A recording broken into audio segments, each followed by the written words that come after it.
Ya, dialog kita lanjutkan kembali. Kang Hendro Prasetyo, saya ke Kang Nahrudin dulu. Kang Nahrudin, ini kalau kita melihat Tangsel, hasilnya seperti apa saat ini, Kang?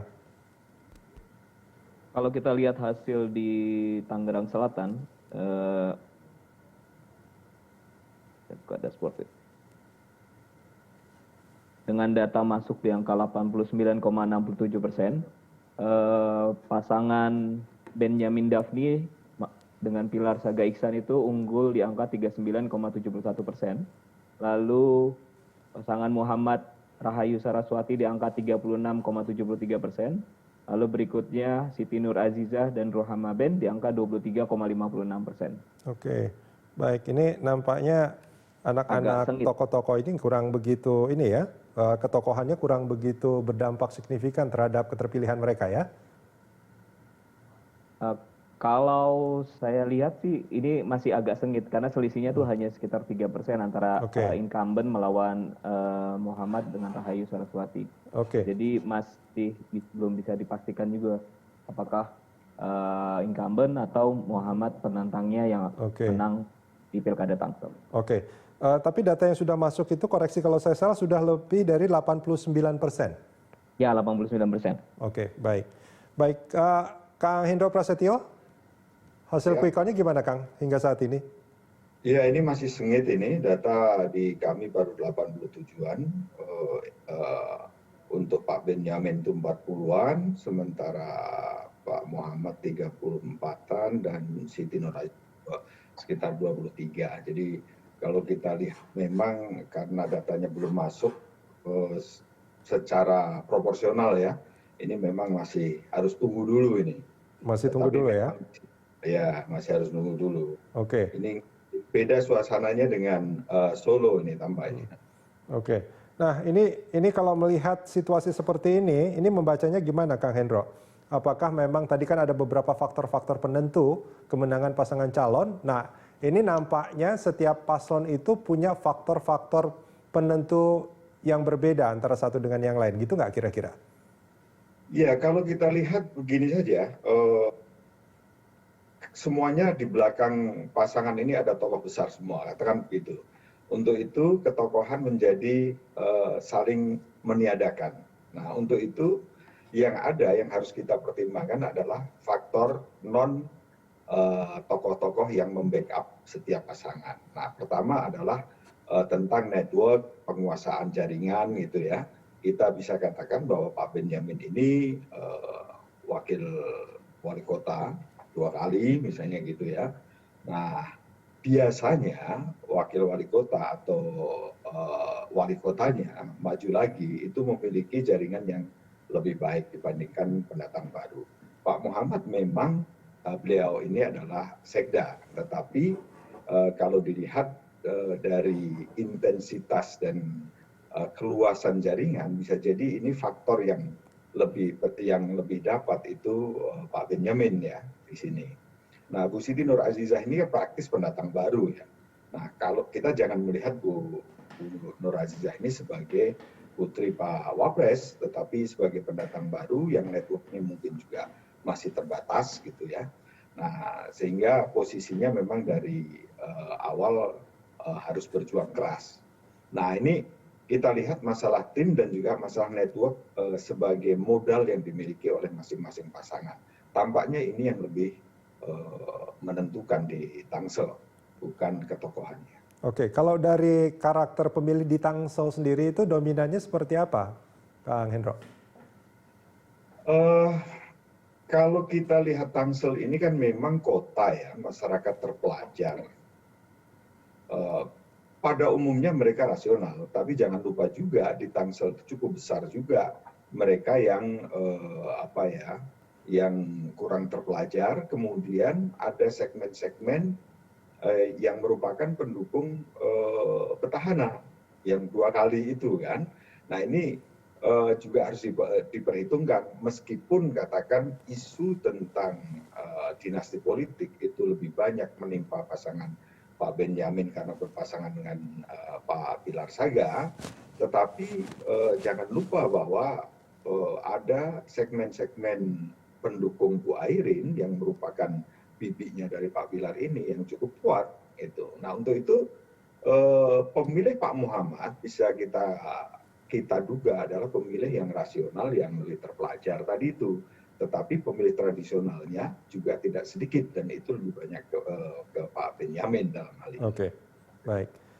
Saya ke Kang Sirojudin Abbas. Kang, ini kalau melihat Tangsel, Kang Sirojudin membacanya gimana, Kang? Ya, saya setuju Mas Hendro. Pertama dari sisi ketokohan mungkin sudah tidak terlalu berpengaruh. menentukan ketokohan yang jadi pendukungnya. Ya. Tapi saya kira belakangan ini pertarungannya sudah masuk pada kemampuan jaringan mobilisasi. Dan kalau dibandingkan 3 calon itu, memang kemampuan pengorganisasian jaringannya ya saya kira keunggulan dimiliki oleh Pak Benyamin dan Pilar Saga. 2 kali berhasil memenangkan Bu Airin dengan Pak Benyamin, dan saat ini juga mereka pelihara sebetulnya selama 10 tahun kepemimpinan Bu Airin itu, mereka pelihara terus, dan jaringannya kan bukan hanya jaringan partai politik, tapi jaringan organisasi kemasyarakatan, jaringan RT RW juga dikelola semua. Nah, jadi saya kira jaringan itulah di antara faktor paling besar yang menentukan